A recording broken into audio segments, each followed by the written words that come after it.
Pretend we're in a dark spiritualist medium's parlor above the Butterworth Funeral Parlor on First Avenue in Seattle, about 1911. Well, now, just look how many of you brave souls have decided to join us today. I understand you want to make contact with the other side. Is that right? Yes, excellent. I am your agent of transmission, your clairvoyant medium, by the name of Madame Victoria, at your service.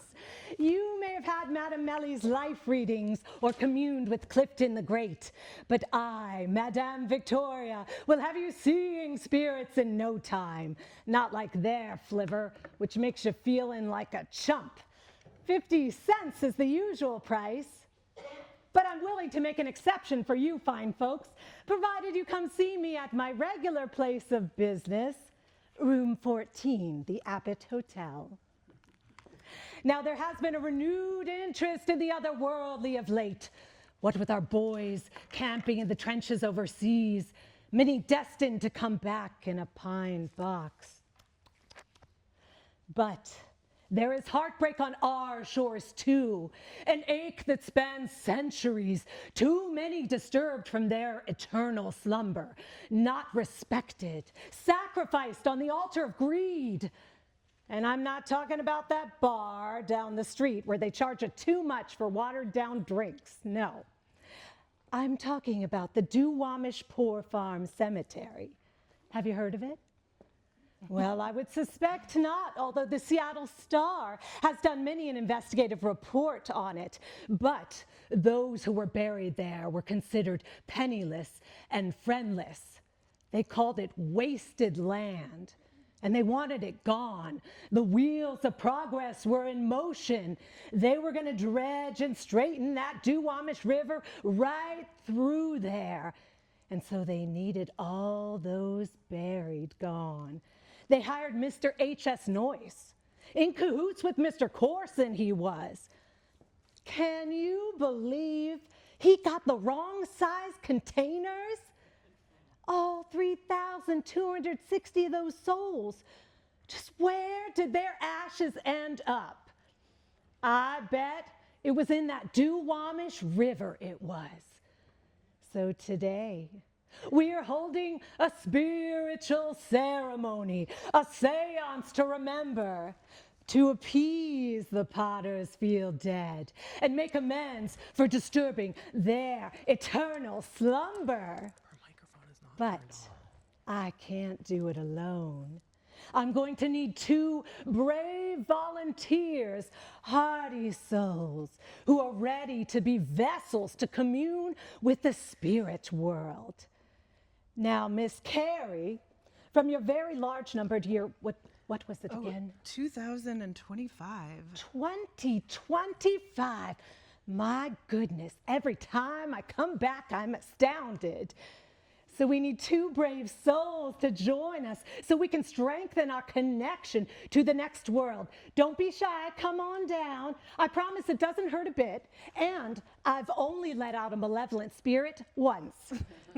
The notorious outlaw, they called him the Jesse James of the Pacific Northwest, Mr. Thomas Hamilton Blank.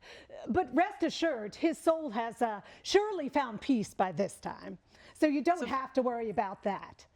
Are there 2 volunteers Two who want to come? volunteers to come down. I promise it will be very short and it will make our presentation go that much more quickly. You need to turn your microphone on. Excellent. Okay, I don't understand how these things work because I am from World War I and I have just come back. So let me see.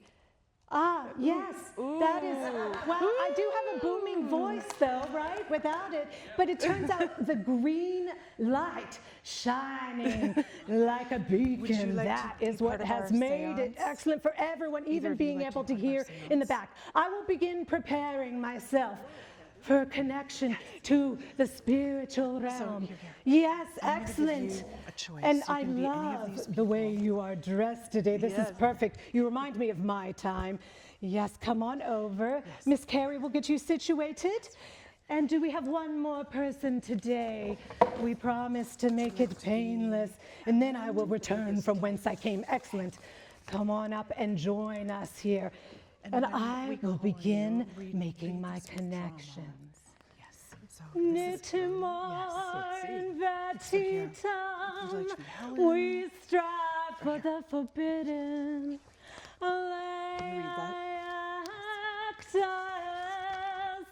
The die has been cast. Yes, I can feel the spirit energy already, but we are going to need more of it. We are going to need to join hands here. I'm going to set this crazy device down for a moment, and we are going to chant together. Thank you, Miss Cari. You are very well informed with all this modern technology. Gizmos and such. Okay, now I'm going to have everyone repeat after me. Singing is optional. Nitimor in vetitum. We strive for the forbidden. Alea iacta est. The die has been cast. Yes, I'm beginning to feel some more spiritual energy. It is a female energy. I feel fear and excitement. I'm meeting a man. His name is Thomas, and we have a strong connection. I see a sign. It says Fredonia House. But something is wrong. The door bursts open. It's my husband. The look on his face, anger, revulsion. There's a loud noise. I feel a pain, a fire in my neck and back, and then everything goes black.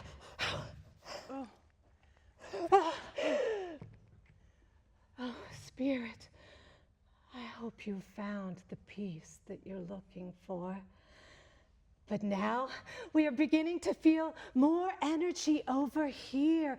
Yes, excellent. I believe there is another spirit about to come through. Ooh. Yes, Spirit, excellent. Feel their words. There was a moment. Do I have to press something here? Oh, is the magical green light on? Yes, sounds perfect. There was a moment when I must have started daydreaming. I was back visiting my cousin in Edgar Springs, a light breeze in my ears and the summer sunshine in my face. But then there was a ringing in my ears, and Captain McLean's new sailor was shaking me. Oh. I came back to my body, and the pain and the cold was like a knife. I realized the creek was actually the icy water from the Bering Sea, filling up the bottom of the boat around my boots. No. Pain seared my jaw and body. My limbs felt heavy as lead. The noise was like a blanket wrapped around me. Distant shouts and Russian. The other men in the boat yelling, and the thumping cries of the fur seals nearby. Ooh. It might have been days or weeks since then. My mind is drifting. I always knew I wanted to work on the water and see the world. Working in the, what's that word? Concordia or Carmencha? Carmen, yes, Is the my name of the ticket boat. I believe the name of the boat that he was on. This is all true. It's coming Carmencha, through. my ticket out. I'm going to have to remember that boat. It's my ticket. Yeah. Having grown up on the farms, being around the animals all the time, it didn't bother me. There is a haze of pain then, numbness. I awake with a start to another language, one I don't understand. Someone dresses my wounds and holds my hand. I focus on the warmth. I see my Maggie dressed in a white gown, her face like a sunflower. I'm back at the creek, but this time she's sitting next to me, even though the hurt of how they worked on my jaw. I begin to smile, and I give into Maggie's warm embrace. Thank you, Spirit, for gracing us with your presence today. And it sounds like you have moved on to a much better place. Excellent. Now the energy is beginning to stir. Again, can you feel it? I believe it is concentrating over here. Yes. Let us begin. I just wanted a job with the city, stable and all. Something not too strenuous, like digging for the sewer lines, but not always sitting at a desk neither. When I saw the advertisement, I went in to apply right away. I was always fond of man's best friend, You treat them right, and they'll reward you with unconditional love. Those dogs on the street often didn't have a chance without help. Dog catcher, it has such an old-fashioned ring to it, but yes, I suppose that's what I was for the last 3 years anyways. I was good at it too. Sure, I was over 40 years in this life, but I did think I might have more time. I got the fever, and then the pneumonia took me. Maybe it was my always tramping about on the streets. Guess I'll always be known as the dog catcher now.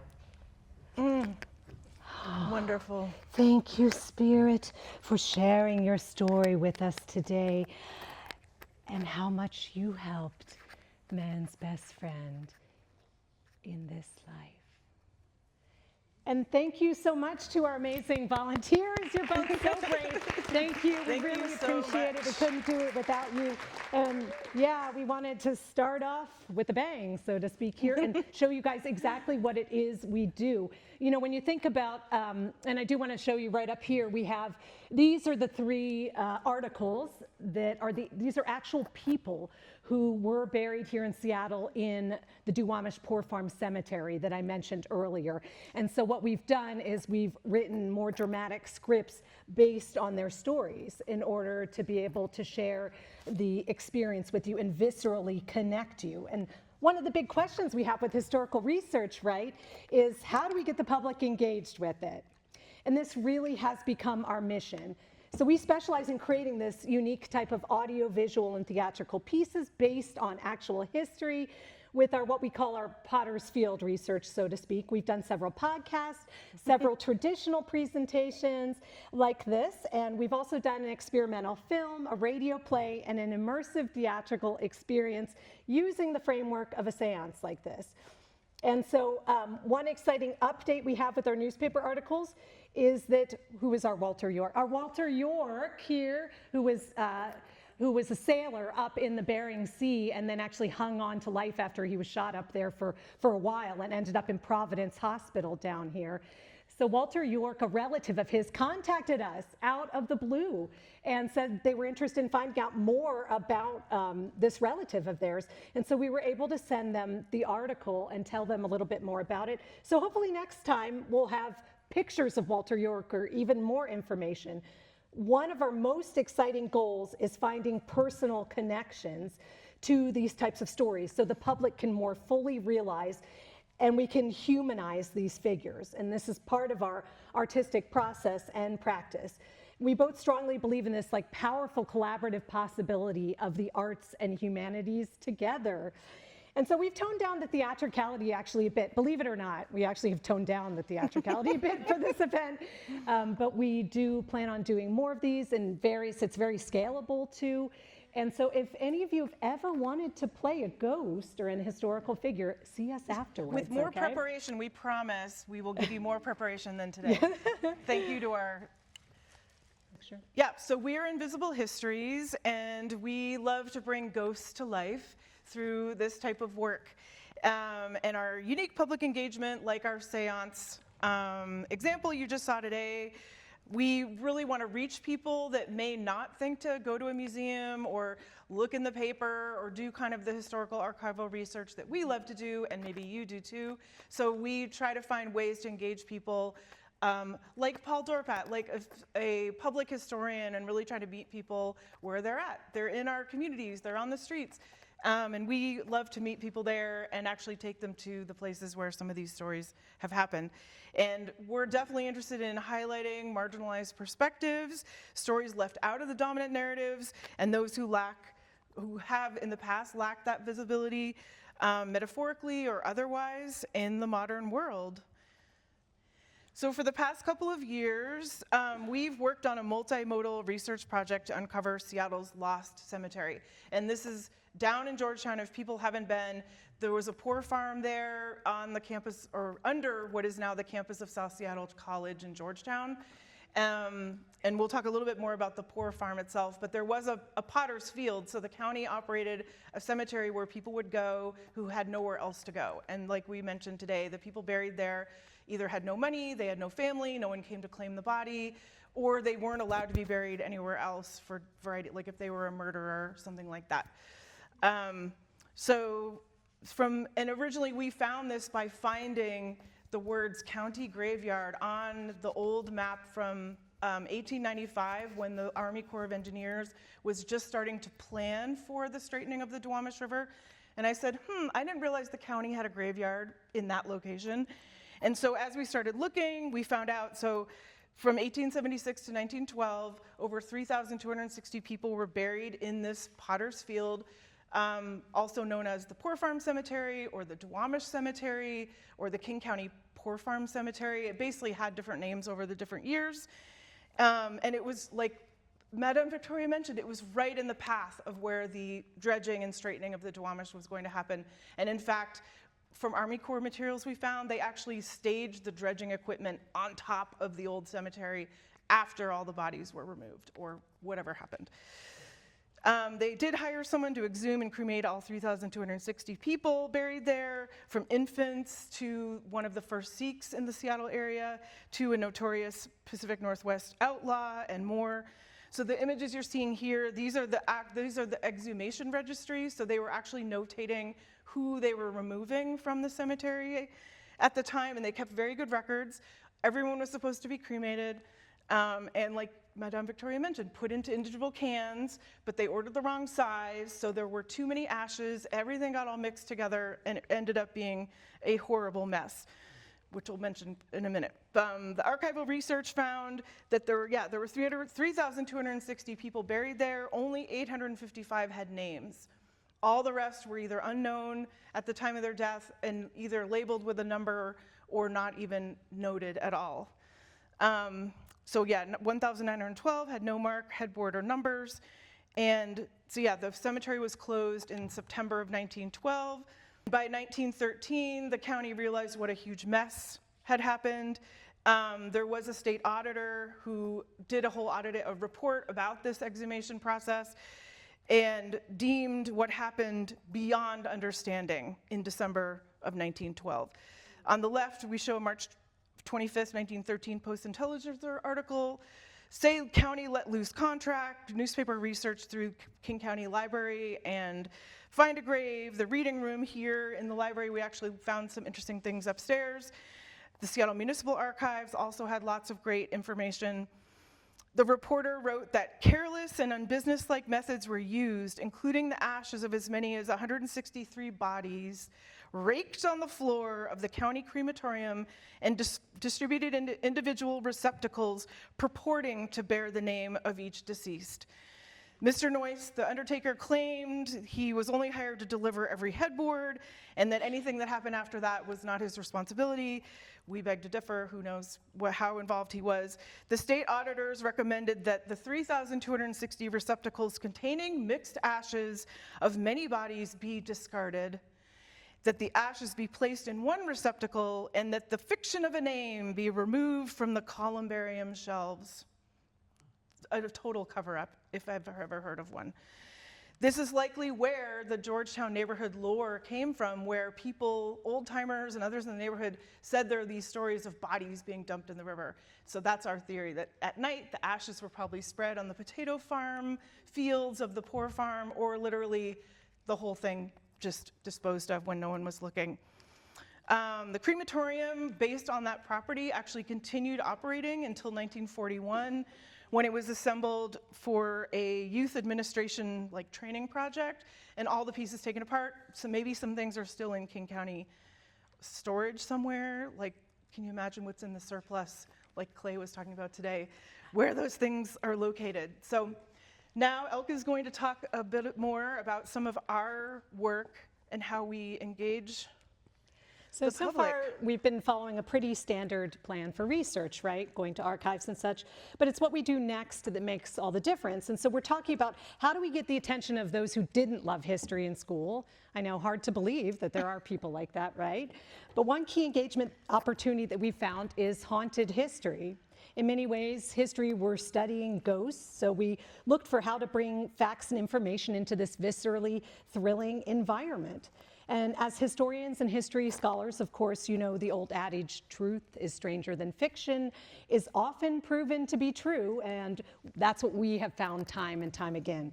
We find interesting characters like Walter York, we write scripts with dramatic elements, and we create interactive or immersive pieces that audience members can choose to participate in. And the exciting part that I mentioned is it is totally scalable. Using our Lost Cemetery research, we can do everything from the example you saw today, or like a roving character. Madame Victoria was an actual spiritualist medium practicing in Seattle around World War I when it was understandably popular. You can find her in the back pages of the newspaper. And so I embellished a bit with speculative fiction beyond that to create the character, but utilizing the historical research of the time. And we've done all the way from that to a full-scale black box theater production. We're not going to play that video, but you can see up on the screen, that is a lot more involved. I had a spirit double. My identical twin actually came to town and played a spirit double of myself coming through a portal. And then we also had to throw in there the ghost of notorious outlaw Thomas Hamilton Blank making a special appearance at the end. And that script there just shows you a little bit about how the more involved script writing that we do. And if it starts playing, I was going to say you can feel free to keep clicking there so we can get all our beautiful photos on there. Thank you so much to the amazing photographer, John Cornicello. So the next element that we found to be very key is utilizing site-specific engagement with the historical context. In other words, try and get the audiences in the actual spaces where the history happened, right? But there was a pretty big hurdle that we faced when trying to create this Lost Cemetery tour. There was nothing left to see, right? It's completely industrial spaces now. So we created a format where we not only have a guide, usually Cari, but we have several traveling actors, including myself, and we all move together as a group, like a little traveling acting troupe through the spaces, and we put on relevant theatrical skits with minimal costumes and props. So we show laminated archival images, and we're hoping to move that into projections and maybe eventually even augmented reality. And finally, we also involve the audience using elements such as, here's an example, being randomly given a card with an X and an O to determine if you become a part of the Anti-Tuberculosis League or you succumb to the dread disease, tuberculosis. So it's like a live choose your own adventure, and we also have people change their perspective by laying down on a tarp while gravedigger H.S. Noyce reads the names of the 3,260 souls buried there. We've taken close to 100 people through these spaces on the 4 tours that we've done so far, and feedback has been very meaningful.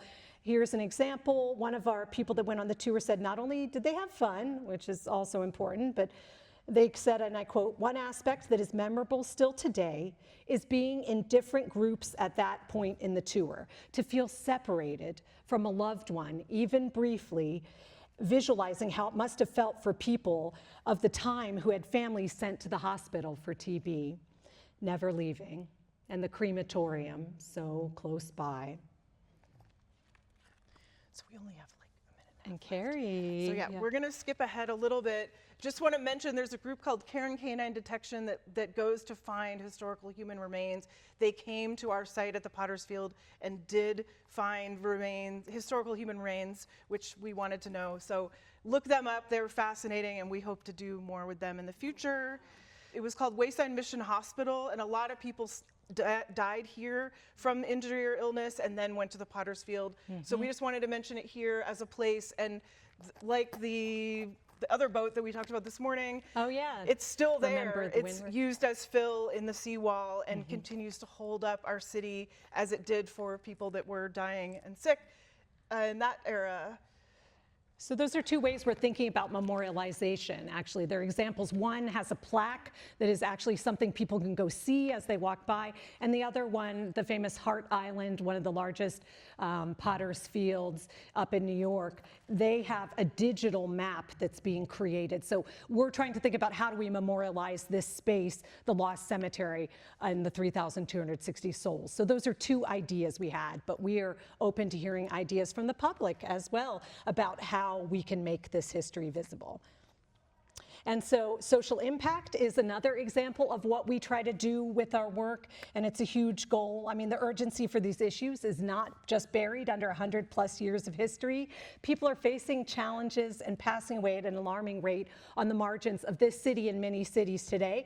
So we actually do qualitative methodologies and research, like interviews at the Share Wheel shelter, and we went to the Women in Black Homeless Vigil as well. So we participate in these activities so that we can share this type of information and modern social impact action points with our tours and our audiences. So we say literally you can go here to this group and help support people today. And some of the ideas we had about memorialization, it was not just a plaque or a digital map, but we also thought, what if we cleaned up the street end and had it in a way that people could use it in the community? Or what if we had support services for people on the margins as a way of memorializing the 3,260 souls today? So yes, social impact important as well in our work.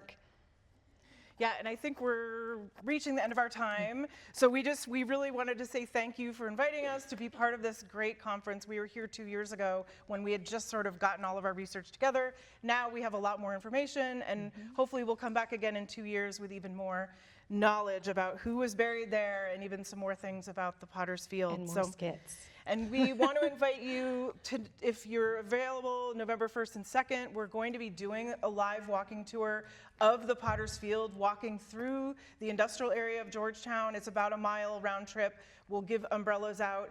It'll be great and spooky. Starts at 5 o'clock and then 4 o'clock the next day because of daylight savings. So you can get tickets at our webpage, and we would love to see people and engage with you more in the future. And listen to our podcast, which is called Invisible Histories, available wherever you get your podcasts. Thank you so much, Pacific Northwest Historians Guild, and thank you to all of you.